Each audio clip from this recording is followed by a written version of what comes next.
চলে এসেছি কলকাতা ক্রুজের ইনফরমেশন দেবো তোমাদের, আগেও দিয়েছি, তাও আগে আরেকবার তোমাদের দিয়ে দিচ্ছি। দেখতে পাচ্ছ আমার পিছনে কিন্তু ক্রুজ রয়েছে, আর এই কিছুক্ষণের মধ্যে আমাদের কিন্তু যাত্রা শুরু হবে, বুঝেছেন? তো যতটা তোমাদের ইনফরমেশন দেওয়া যায় ছোট্ট করে ইনফরমেশন দিয়ে রাখি।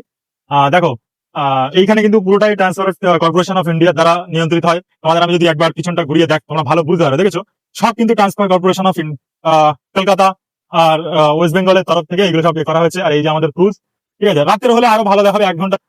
তথ্য যেগুলো দেওয়া সেগুলো হলো যে এখানে টিকিটের মূল্য কিন্তু 190 টাকা। এই যে ক্রুজটা, সেই ক্রুজের টিকিটের মূল্য 190 টাকা, এবং 190 টাকায় তোমরা 1 ঘন্টা ঘুরতে পারবে গঙ্গার উপরে। কোথায় কোথায় নিয়ে যাবে সেটা তোমাদের শেষে আমি দেবো, যে হাওড়া ব্রিজ দেখাচ্ছে কিনা বা আর কি দেখাচ্ছে, শ্মশান নাকি দেখায় সেগুলো শুনেছি, এগুলো সব দেখাবো। টিকিট কিভাবে কাটবেন, আপনাকে 1 ঘন্টা আগে কিন্তু আসতে হবে। কোথায় আসতে হবে? এই জায়গাটার নাম কিন্তু মিলেনিয়াম পার্ক। তোমরা অনেকেই জানো মিলেনিয়াম পার্ক বাবুঘাটের পরে। তোমরা প্রিন্সেপ ঘাটে একসাথে ঘুরে নিতে পারবে। তো প্রিন্সেপ ঘাট ঘুরে নেওয়ার পরই তোমরা কিন্তু এখান থেকে মিলেনিয়াম ঘাট চলে আসতে পারবে বাসে করে, মাত্র 10 টাকা ভাড়া দিয়ে।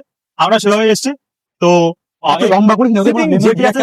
জেটি থেকে তোমাদের এন্ট্রি হবে, টিকিট কেটে নিতে হবে। টিকিট কেটে নেওয়ার পরে লাইন দিতে হবে, আবার টিকিট কাটার একটা লাইন, টিকিট কাটার পরে একটা লাইন, তারপর আবার টিকিট চেকিং হবে। টিকিট চেকিং এর পরে তোমাদের সিট কিন্তু ছেড়ে দেবে। তারপরে ভিতরে খাওয়ার ব্যবস্থা। ঠিক আছে, আরো ইনফরমেশন তোমাদের দেবো, একটু ভিডিও সবকিছু দেবো, তোমরা পুরো ব্লগটা জুড়ে থাকো। বাবুঘাটের পরে এবং গঙ্গা ধারে আছে মিলেনিয়াম পার্ক। মিলেনিয়াম পার্কের নাম তোমরা অনেক শুনেছি। এখান থেকে কিন্তু ক্রুজ ছাড়ে শিপিং জেটি, যেটা ওয়েস্ট বেঙ্গল ট্রান্সপোর্টেশন কর্পোরেশন থেকে ছাড়া হয়, ওটা পুরো বন্ধ। তো সেইখান থেকে দেখতে পাচ্ছি প্রচুর লাইনে দাঁড়িয়ে আছে, অলরেডি কিন্তু এন্ট্রি শুরু হয়েছে। আর আপনারা কিভাবে আসবেন সেটা আমি বলে দিই। প্রথমে আপনারা যদি শিয়ালদা থেকে আসেন, তাহলে আপনাদের আসতে হবে শিয়ালদা থেকে দিবাগ লোকাল ধরে আপনারা বাবুঘাট বা প্রিন্সেপ ঘাটে নামতে পারেন। হাওড়া থেকে বাস আছে, ট্রেন নেই। হাওড়া থেকে বাসে করে আসতে পারবে, র্যাপিডো, ওলা, উবের, তারপর প্রাইভেট বা গাড়ি রাখারও তো অনেক সুবিধা আছে, সেখান থেকে আসতে পারবে। প্রচুর লাইন, অলরেডি এন্ট্রি শুরু হয়ে গেছে।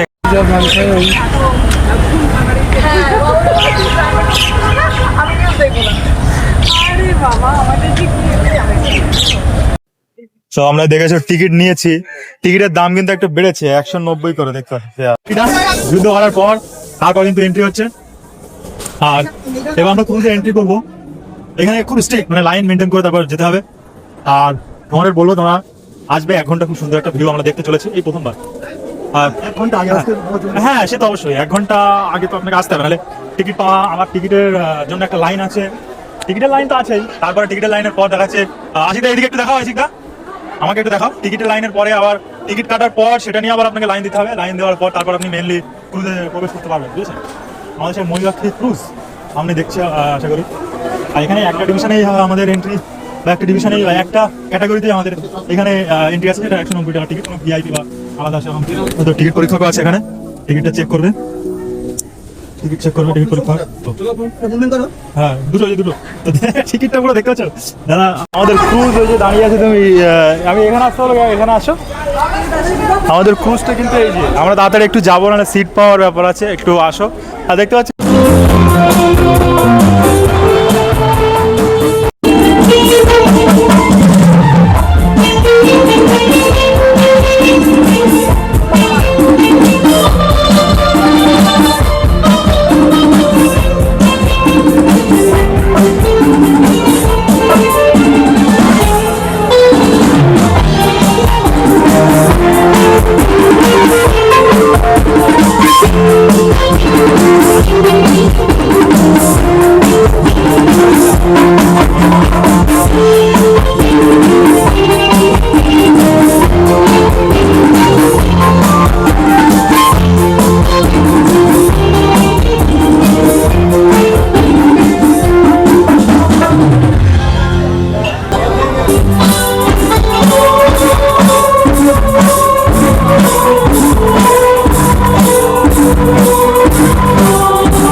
দেখো স্ন্যাক্সের আইটেম প্রচুর পেয়ে যাবে, প্রচুর স্ন্যাক্সের আইটেম তোমরা পেয়ে যাবে।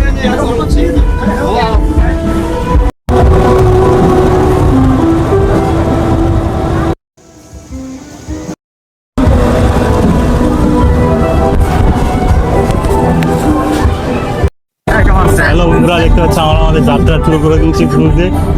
আর আমরা একদম ফ্রন্টে আছি ক্রুজে, দেখতে পাচ্ছি একদম ফ্রন্ট। আর এইদিকে দেখতে পাচ্ছ উপরের তলাতে কিন্তু লোক আছে, এই যে দ্বিতীয় তলা। আর খুব সুন্দর একটা দৃশ্য এখানে কিন্তু দৃশ্যটা দারুণ লাগছে। তার কারণ হলো ক্রুজের মধ্যে থেকে এই হাওড়া ব্রিজ তার নিচে দিয়ে যাওয়া, যেটা দেখার দৃশ্য। তো আরো ইনফরমেশন তোমাদের দেবো। আর পাশে ট্রেন দেখতে পাচ্ছ, ট্রেন চলছে, ট্রেনের শব্দ শুনতে পাচ্ছ। এই ভিউ কিন্তু দারুণ ভিউ হাওড়া ব্রিজের নিচে এইরকম ক্রুজের থেকে অসাধারণ ভিউ কিন্তু পাওয়া যায়। আমি তোমাদের একটু উপরে উঠে ভিউটা দেওয়ার চেষ্টা করি। যে ডিভিশনাল ম্যানেজার অফ হাওড়ার যে রেলওয়ে, সেটা দেখতে পাচ্ছ এই ক্রুজ থেকেই। তারপর ওরা জুম করে দেখাচ্ছে, দেখো এই দেখো বিখ্যাত যে হাওড়া স্টেশন, ইন্ডিয়ান ফ্ল্যাগ চলছে। আমরা প্রায় হাওড়া ব্রিজের কাছাকাছি পৌঁছে গেছি। Nice view. আসার সময় কিন্তু আরো দেখতে হবে, খুব সুন্দর। দেখো কত স্পিড আমাদের জাহাজটা এগিয়েছে, ঠিক আছে, কত স্পিডে জাহাজটা এগিয়ে যাচ্ছে। হাওড়া কিন্তু ফ্রিঘাট আছে। সেই দেখো হাওড়া স্টেশনের ঘড়ি 17:12 বাজে এখন। আরো এইদিকে দেখো আমরা ছেড়ে চলে আসছি, আর সবাই কিন্তু জাহাজে তাদের নিজেদের মতো করে এনজয় করছে, যেহেতু এটা একটা এনজয় তা দেখাচ্ছে সব রেডি আর কি। যেহেতু এটা একটা হিউজ পরিমাণ জনসংখ্যা এখানে আছে। ব্রিজের খুব কাছাকাছি আমরা চলে এসেছি, আর পাঠ হবে। দেখো ভিউটা জাস্ট দেখো, এত পরিমাণে সুন্দর প্রযুক্তি কলা কৌশল দিয়ে হাওড়া ব্রিজ কিন্তু তৈরি করেছে। তোমার কিন্তু দেখতে হবে, আমার সেই হাওড়া ব্রিজটা এই মুহূর্তে ক্রস হয়ে গেল। পিছনে এই হাওড়া রেল স্টেশন, পশ্চিমবঙ্গের একটা খুব জনপ্রিয় স্টেশন, লেভেলের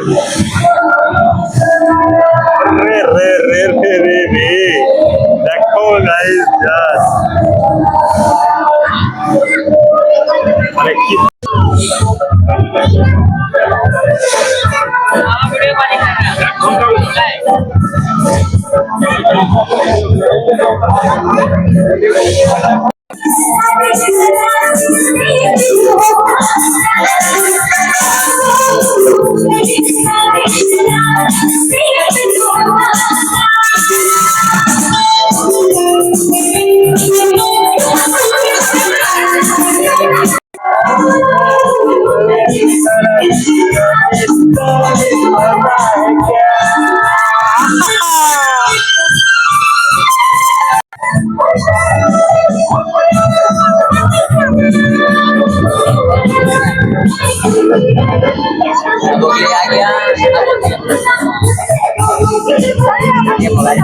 এটা হচ্ছে প্রিন্সেপ ঘাটের যে ট্রেন, সেই ট্রেনটা যাচ্ছে। আর আমরা এখন প্রায় দ্বিতীয় বিদ্যাসাগর সেতুর কাছাকাছি চলে এসেছি।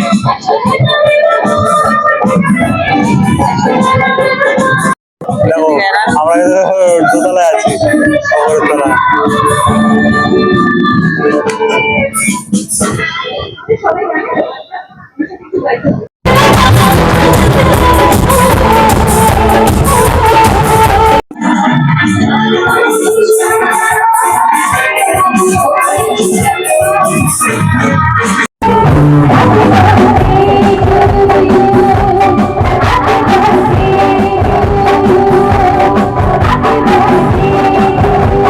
লাস্ট ক্রুজ রাইডটা এবার শেষ হবে। আর লাস্ট একটা ভিউ তোমাদের দেখা, এই যে বিল্ডিংটা দেখছো, দ্য 43, অর্থাৎ কলকাতার মধ্যে সব থেকে বড় আর কি বিল্ডিং, যেটা দ্য 43, 43 তলা। সেই বিল্ডিংটা তোমরা এখানে দেখতে পাচ্ছ। আমি যদি একটু জুম করে তোমাদের দেখাই, এই যে এই যে এই বিল্ডিংটা, এই যে তোমরা অনেকে জানো দ্য 43। এই দিকের ভিউটা দেখো, দারুণ দারুণ। ভিডিওটা এইখানে মোটামুটি শেষ করতে চলেছে আমরা। আর এই জায়গাটা এমন একটি জায়গা, তোমরা দেখতে পাচ্ছ ডিস্কো লাইটও জ্বলে। এই যে ডিস্কো লাইটেরও রিফ্লেকশন তোমরা দেখতে পাবে মাঝে মাঝে, ঠিক আছে। এই যে ডিস্কো লাইটের রিফ্লেকশন, ক্রিকেটের নন্দনকানন, আর এদিকে হাওড়া ব্রিজ, এদিকে দ্বিতীয় বিদ্যাসাগর সেতু, ওইদিকে হাড়োয়া রেল স্টেশন, মানে সবকিছুই এখান থেকে। দা 43 সব থেকে বড় বিল্ডিং। আর কি চাই বলতো? আর সেই আরতি অনুষ্ঠান আমার মনে হয় আর কিছুক্ষণের মধ্যে শুরু হবে গঙ্গার মধ্যে। গঙ্গার পাশে যে আরতি অনুষ্ঠান শুরু হয় সেগুলো যদি আমাদের দেখার ভাগ্য হয় সেটা দেখবো। আর আরো সব নানান চারিদিকে বিল্ডিং তো তোমরা দেখছো। আর আমাদের খুব ভালো লেগেছে স্পেশালি এই এদের ক্রুজ সার্ভিসটা। বিশেষ করে কোনো ভেন্ডারের নয়, এটা অ্যাকচুয়ালি গভর্নমেন্ট অফ ওয়েস্ট বেঙ্গলের থেকেই এটা পরিবহন যে নিগম আছে, transport corporation of West Bengal, সেখান থেকে ইয়ে করা হয়। খুব সরকারি ভাবে এটা করা হচ্ছে, তাই জন্য এখানে রেস্ট্রিকশনের কথাটাও মাথায় রাখা হয় খুব ভাবে। তো সেই কথা ভেবেই আমরা যতটা সংযত থেকে ভিডিওটা বানানোর চেষ্টা করেছি। আমি জানি না সাউন্ড কোয়ালিটি কিরকম আসছে, কতটা ভালো হবে আমি সাউন্ড ক্যাপচার করতে পারছি, কারণ ইতিমধ্যে আমার মনে হচ্ছে বৃষ্টি শুরু হবে। দেখতো আকাশে যখন মেঘ এক জোগাড় করে বৃষ্টি পড়ছে, আমরা ট্রেনে উঠতে পারি, ট্রেনে উঠে পড়তে পারি একবার, তাহলে বেশ সুন্দর লাগবে। এবার আমরা একটু নিচের দিকে যাব, কারণ লাইটিংটা একটু লাইটিং আমাদের দেখার ব্যাপার আছে, এর জন্য আমরা একটু নিচের দিকে যাবো। চলো নিচের দিকে একটু যা। আর গান হচ্ছে তো একটু মিউট করলাম।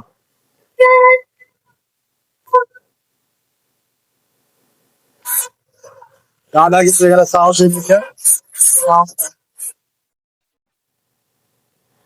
বেশি দেখো নাচ গানের ইয়ে করে নাচ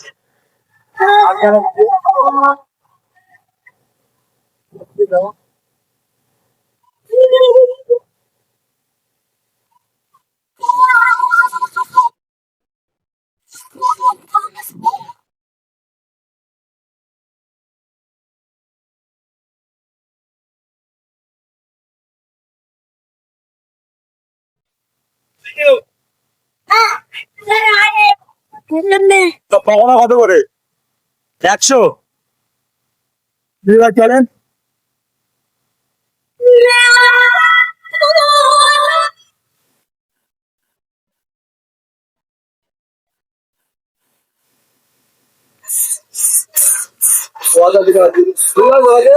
লিনটা কত? 25 25 তাই একটু দামটা বেশি নেবে, দাম বেশি হতে পারে।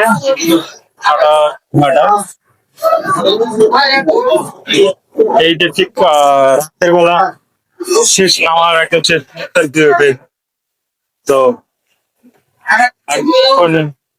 পরে আমরা এটা ছেড়ে দেবো।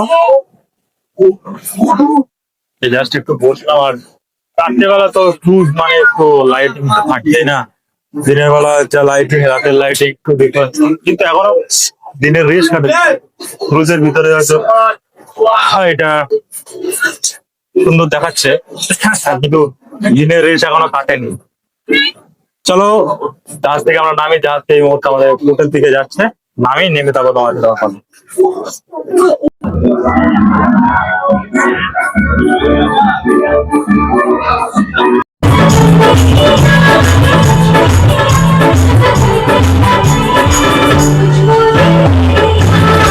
বন্ধুরা তাহলে ভিডিওটা এখানে শেষ করে দিচ্ছি। তোমাদের যদি ভালো লেগে থাকে অবশ্যই লাইক, কমেন্ট, শেয়ার এবং সাবস্ক্রাইব করতে ভুলো না, কারণ তোমাদের এরকম লাইক, কমেন্ট, শেয়ার, সাবস্ক্রাইব এর জন্য কিন্তু আমরা অনুপ্রেরণা পাই ভিডিও বানানোর। তো তোমরা আশা করি সাপোর্ট করবে, আর সাপোর্ট যদি করো তাহলেই কিন্তু আমরা একমাত্র ভিডিও বানানোর অনুপ্রেরণা পাবো। আর ভিডিও বানানোর অনুপ্রেরণার জন্য কিন্তু তোমাদের একটু লাইক করতে হবে, আমাদের একটু সাপোর্ট করতে হবে, কারণ আমরা সকলে কষ্ট করে এই ভিডিওগুলো বানাই। এখানেই শেষ করছি। অনেক দেখাচ্ছ প্রচুর ঘেমে গেছে, আর এখানে লাইটের এত ফোকাস দিচ্ছে না, জাস্ট দাঁড়িয়ে থাকা যাচ্ছে না। তো আমার পিছনে আমার সহযাত্রীরা আছে, তাদের সাথে হাতে করে নিয়ে আমরা এই জায়গাটা একটু ভালো এসে তাদের সাথে করে নিয়ে বাড়ি যাবো। আমরা মাঝেরহাট থেকে মাঝেরহাট লোকাল যে কোনো একটা ধরে নেবো, ধরে নিয়ে সেখান থেকে দমদম থেকে চেঞ্জ করা যায় বা ডাইরেক্ট বারাসাত যাওয়া যায়, যাবো। তো দেখা হচ্ছে অন্য ভিডিওতে। তোমরা ভালো থেকো, সুস্থ থেকো, টাটা, টেক কেয়ার।